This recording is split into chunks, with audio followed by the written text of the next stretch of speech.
अस्सलाम वालेकुम दोस्तों। आखिर इसराइल को ऐसी कौन सी आफत आन पड़ी है कि वो पूरी दुनिया को छोड़कर पाकिस्तान से ही नाजायज इसराइली रियासत को एक जायज रियासत तस्लीम करवाना चाहता है? क्या आप जानते हैं कि ऐसा क्यों है कि पाकिस्तान में होने वाले लिसानी और फिरकावारी से भरपूर हर फसाद के पीछे इसराइल का ही हाथ होता है? पाकिस्तान और इसराइल दोनों ऐसी रियासतें हैं जो एक नजरिए पर बनी है। पाकिस्तान इस्लाम के नजरिए पर, जबकि इसराइल यहूदियत और सहूनियत के नजरिए पर वजूद में आई। मगर ये दोनों नजरियात एक दूसरे का उल्टा हैं और इनका टकराव हमेशा हर दौर में रहा है। क़याम पाकिस्तान के अवाइल में ही ये ऐलान कर दिया गया था कि पाकिस्तान कभी भी इसराइल की मुतनाज़ ममलिकत को तस्लीम नहीं करेगा। ये अल्फाज बाबाए कौम कायदे आज़म मोहम्मद अली जिन्नाह रहमतुल्लाह ताला अलैह के थे। पहले दिन से ही इसराइल पाकिस्तान से खाइफ था और पाकिस्तान का वजूद इसके लिए बाइस तस्लीम नहीं था।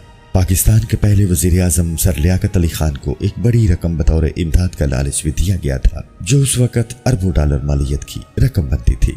लेकिन शर्त ये रखी गई कि एक बार इसराइल को एक जायज़ रियासत तस्लीम करने का ऐलान करें।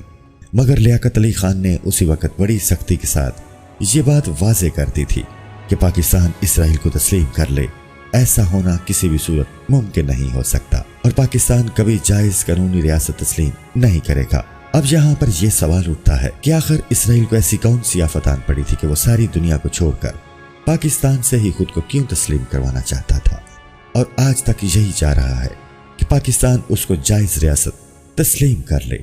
ऐसा क्यों है?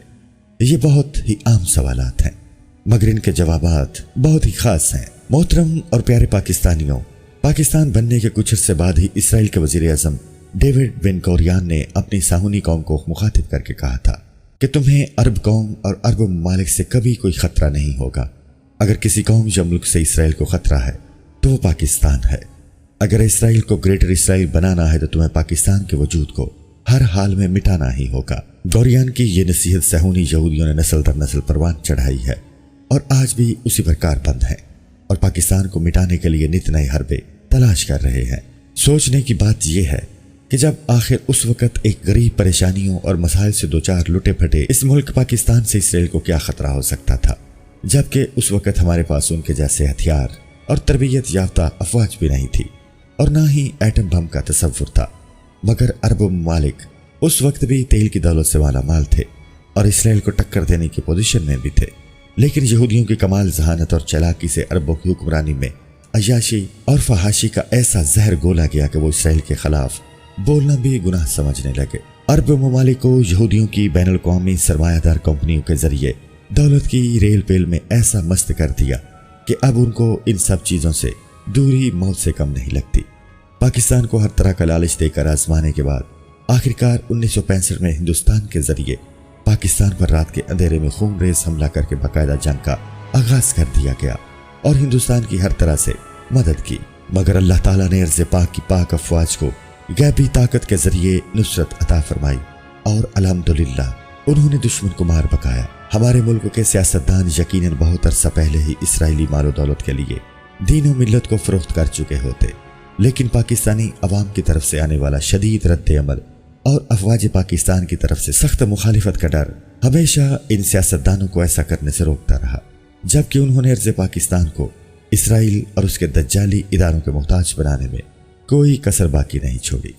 ये भी इसराइली साजिश ही थी कि 1971 में पाकिस्तान दो लख्त हो गया और मशरकी पाकिस्तान को बांग्लादेश बना दिया गया।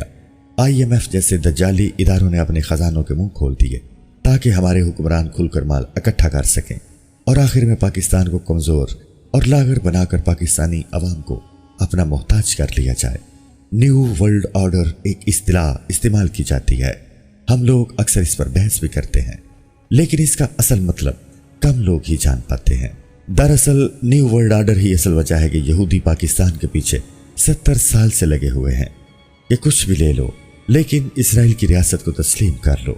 न्यू वर्ल्ड ऑर्डर एक ऐसा नजरिया है जो कि एक मजहब है जिसमें हाकमियत सिर्फ दज्जाल की है और यहूदी जो चाहें वो ही होगा।